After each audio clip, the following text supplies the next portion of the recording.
തിരുവനന്തപുരത്ത് പോയിട്ട് ഞങ്ങൾ പത്രസമ്മേളനം നടത്തി. മഅദനിയെ വിട്ടയക്കണമെന്ന് പറഞ്ഞു.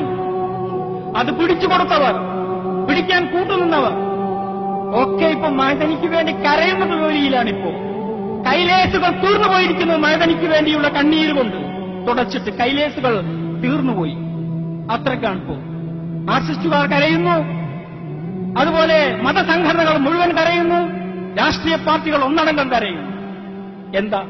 ഞങ്ങൾ മഅദനിയുടെ കേസ് ഏറ്റെടുത്തു. ഞാൻ പറയുന്നു, ഞങ്ങൾ മഅദനിയുടെ കേസ് ഏറ്റെടുത്തു.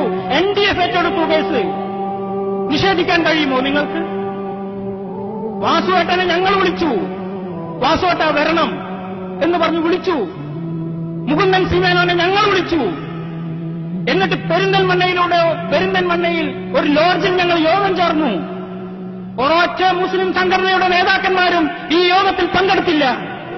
ഇന്ന് ഈ കരയുന്ന ഒരൊറ്റനെയും ഞങ്ങൾ അവിടെ കണ്ടില്ല. എന്നിട്ട് ആ കേസ് ഞങ്ങൾ നടത്തി. ഇത്രയും വരെ എത്തി.